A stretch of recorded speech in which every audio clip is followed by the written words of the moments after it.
It's the only company I trust for tangible assets, gold and silver. Call 800-BUI-COIN. All right, welcome back. I don't know if I can hear that now. My mood has shifted, and I'm in another place right now. And I'm going to go somewhere you don't expect. I'm going to talk about evolution or creation in a minute.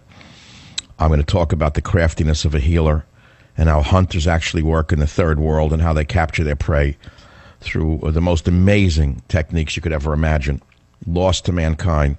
And I'm going to read it from a book called Secrets of Fijian Medicine by me, published in 1982 by the United Nations. You don't know about that. I know that makes me evil, I guess. It was the first book ever published that I understand. I'm a pioneer in a field of science called ethnobotany, something that is lost on the average person who can scoff at it, not understanding it.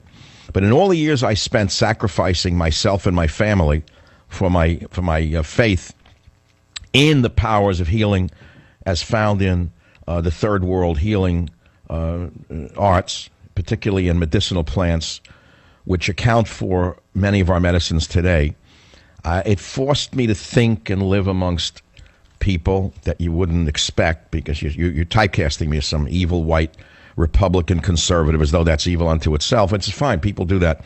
You have lovers, haters, and people who understand you. But if you look at this book, which you can't buy, by the way, it's a limited edition, and frankly, it was stolen. The rights were stolen from me by a bookstore in Fiji. I don't even care. I documented for years all of the healing plants of Fiji, and I did so for the future generations of the Fijian Islanders, who, by the way, are Melanesian or black people, just in case you don't know that. And I lived in these villages as the only white man for many, many, many, many nights. And no one saw my race. They only saw my soul. We'd sit at night and drink kava kava, which is an interesting beverage.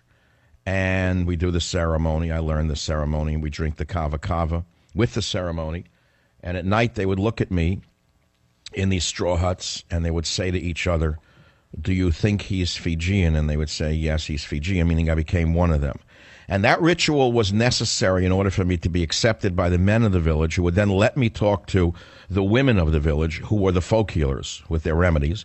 And I recorded these dutifully. This is, I was telling about my plant collections the other day, which are housed at the Bishop Museum in Honolulu, the Harvard Botanical Museum, the Kew Gardens in London, I believe in Moscow, and I believe there's a botanical museum in Germany that has the collections. But I found my own collection. I want to get back to the people and living amongst the Melanesian people of Fiji, and what I discovered in living in these villages, and what it has to do with my views of the world right now. I mean, whether I'm talking about Bruce Jenner's genitals or Howard Stern's wig or Barack Obama's failures, they all have something in common. It's all an American hustle. It's all an American hustle. So I live with people who have lived for millennia, 40,000 years on an island, and without any technology. They know things that the most advanced technology could never understand. Join the Savage Nation. Call now, 855-400-SAVAGE, 855-400-7282. Savage. I've been on that horse. Many of you typecast me, but you don't even know who you're listening to. So I'm about to tell you a story that you've never heard. I'm going to take you on a journey you've never been on. It's a personal journey. I'm going to take you back to 1969, when this man, this son of a Russian immigrant in America, wound up on a riverbed in Fiji, where I went to collect plants. I'd never been there. 1969 now. The country was still a colonial nation. It was before independence from Britain. That's how far back it goes. And the Fijian people were ferocious warriors who had still practiced cannibalism as late as the 1930s, according to missionaries who had been there, and had watched them do something that I don't even want to repeat on the show. Ferocious people who had been Christianized. And here I was on the Windina River looking for plant remedies to bring back to laboratories to find medicines. And I wind up in this river, the Windina River, with my friend Dominicos Coravembau. I think he's probably still alive. I don't know. I have lost touch with all of these people. And the whole object was to work with these people, listen to the women, tell me their folk remedies so I could collect the plants, bring them back, have them sent to laboratories and look for what's in the bark and what's in the leaves, you know, for various illnesses. So here I am on this river, this white boy, all black men, 30, 40 men on the river crossing. The Land Rover came to a dead end. They couldn't cross the river. And remember, I come from New York where there are many races, and the last experience I had had with as many people from another race was when I taught in an all-black school in South Jamaica, where I did quite well indeed, by the way. Why? Because I have a way with people. I found out that people, at least then, will relate to you as who you are rather than who they think you are after a very short period of time. So the rest is history. They accepted me. I accepted them. I got through the stereotypes. They got through their stereotypes. And I went about my business of going to village to village to village to try and find some plants. And then I, after many years of doing this, wrote a little book called Secrets of Fijian Medicine, which, as I say, is no longer in print. It's probably the most important book I've ever written. And I collected these plants and documented the plants and recorded the remedies for the future children of Fiji so they wouldn't lose a record of their own history in this regard. And remember, I want you to think about this. Think about islanders who've lived in these remote places for millennia. 40,000 years, maybe more. No technology till the European explorers or exploiters arrived. And they could create a whole civilization, music, the ability to live off the land in ways that we survivalists here in America could never even comprehend.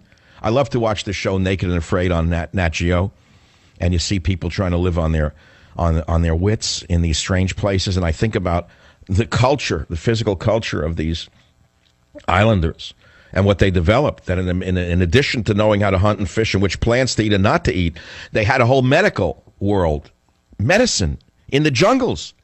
In the sea creatures, there was medicine. They knew what to take for pain, for childbirth, for cough. See, they suffered the same illnesses that we do. Let's not glorify the primitive individual and think that they didn't suffer illnesses. They did, very much so. So they had remedies for it. And so it was worth looking into for me. And so I recorded the local name and the common plant name and the Latin name, whether it's this or that. And we found out what family they were in, and brought him back and all of that. So I find myself on this river, and then coming back to California, I thought about a lot of it, and I was thinking about evolution, creation, where man is, and people who denigrate the evolutionary theory because they're religious, and they don't understand that there is science that does not conflict with God's word, but in order to live in their doxies of God's word only, they reject all of science. And so, in other words, they live like ignoramuses. They reject not only science per se, but the specifics of science, which would prove to us that there has been a long time on Earth, not just 5,000 years since the Bible was written. That would be carbon dating. You say, well, carbon dating, they'll say it's a trick of those who don't like God. You know, that kind of ignorance is very hard to deal with. It's the same ignorance that's coming out of Obama's mouth or Al Gore's mouth or the global warmist establishment that denies that we're in a global cooling phase, even though science denies it. They'll tell you all scientists agree with it. That's called propaganda. So let's go back to that period in the 60s when I was just there, and I'll talk about the hunter for a minute. And I wrote this in this little book. It's a paragraph, so indulge me for a minute. California, Fairfax, the craftiness of a healer. I was reading F. Bruce Lamb's account of Manuel Cordova, the Peruvian curandero who attributes his powers to his time as a captive among the Amawaka Indians. In his description of the hunt with these Indians, Cordova describes the tactics employed to trap the all-suspicious forest creatures. By imitating the call of a baby monkey fallen to the ground, one hunter stopped a band of monkeys in the treetops long enough to shoot two. Another hunting Indian describes his method of trapping partridges. A small ground-sleeping tinamou sent out his sad call, and he was answered by another. You know why their evening call is so sad? They don't like to sleep alone, and at sunset each one wanders around aimlessly, calling and calling and calling until an answer comes back from somewhere. Well, I answered the call and found that was between the two birds. One bird was nearby and soon had my arrow in his body. The other bird, for some reason, came slowly. Finally, but very cautiously, turning back and forth, he came within range and had my arrow in his side. And then I wrote the following. The hunter finds the softest region of his game, and by employing many tricks, he penetrates. Is this deception? What do such tactics teach about man's relations with his own kind? Must we also seek the softness of our fellow creatures to penetrate? Do those of us who are most sensitive make the best hunters once we decide to stop turning the other cheek? Can there be scruples when survival is at stake? Certainly the hunting Indians who imitate the call of fallen baby monkeys don't consider this question, or do they? Should they starve instead? Should we starve instead of using whatever means are at our disposal to bag our game? Aha, the question becomes difficult right now. You say, of course we must use our intelligence to survive, but there are reasonable limits which civilized people do not cross.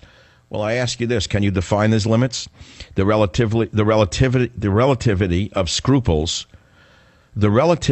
scruples render such questions meaningless. Hunt with your best skills or fail to eat, I wrote. And that's what I was still trying to decide, how to go through life. Do you understand what I'm saying to you? Do you understand where I'm coming from, why I'm telling you this story? Now I'll jump to the next thing I wrote on page 29 of this long-lost book that I wrote called Evolution or Creation. And it comes to me from a man long dead, an old friend of mine. He was an entomologist named Irving. I love this guy. He was a crazy man. He was a 350-pound entomologist who talked to himself and kept huge journals. One of the crazy people of the earth who I've always been attracted to. I love crazy people who are actually rational. And here's what he wrote me, because I asked him about evolution, what he thought about it, because he spent his entire life studying insects, bugs. That's all he did was stare at bugs. He worked for the U.S. Department of Agriculture, and he spent all of his time in a laboratory staring at bugs and recording bugs. And he understood history, evolution through that, or let's say the animal world from the point of view of the insect. So here's what he wrote. He says, Dear Michael, recorded history has of times been compared to a postage stamp placed on top of the pyramid of Cheops. The pyramid is the unrecorded history. I feel a similarity to evolution as we define it. That is 99 and 44, 100% of evolution occurred from the molecule that divided in the hot spring about 1 billion years ago, probably less, to a cell as we know it. Sad as it may sound, no pun intended, the distance in development from amoeba to the beauty of Beethoven's Ninth Symphony chorus is surprisingly short. Yet fools studying for their PhD are measuring the temperature of mitochondria. The individual cell has specializations that would put a large organism to shame, doing the same thing in so small an area. Lamarck, a genius in his writings on evolution, said things get larger. Note that he didn't say things get more complicated, but larger. If the religionists are going to cite God's will, how about the glory of the pseudopodia or an amoeba engulfing a bacterium? How about a bacterium per se? Specialization, purpose, what have you, can be found even in a complex protein. Hail the glory of the helix. Man evolved consciousness, reason, a soul, but they are continuations of the inanimate pebble, and even earlier, back to the hydrogen atom, and even further to energy and time. Yet we can be rational and spiritual and even religious without being ashamed of our origins. The religionists need good sex and a dose of salts. He was a great guy. The religionists need good sex and a dose of salts. They fail to see that continuity does not mean we are as primitive as our origins. Thomas Aquinas showed that strict Christian theology can exist alongside of the ancient Greek philosophy and art, shades of coexistence. The fools who print these tracts fear new ideas, not realizing the present cannot exist without the past and the future to support it. Michael, I tried to answer your questions. Glad to hear from you. Let us continue together to great heights. Regards, Irving. Happy New Year. And I said this interesting letter was written by my entomologist friend Irving Kaiser in response to my having mailed him a little pamphlet written by a Bible group denigrating the evolution theory that was entitled Darwin's Fatal Bee Sting. And this writing is recorded in his little book, Secrets of Fijian Medicine, which is no longer available, written by yours truly, Michael Savage, your favorite talk show host. And I'll be right back. Join the Savage Nation. Call now, 855-400-SAVAGE, 855-400-7282. Savage. Hey, our Savage Nation is sponsored by SwissAmerica.com, the only company I trust for wealth insurance, gold and silver. Call 800-BUICOIN.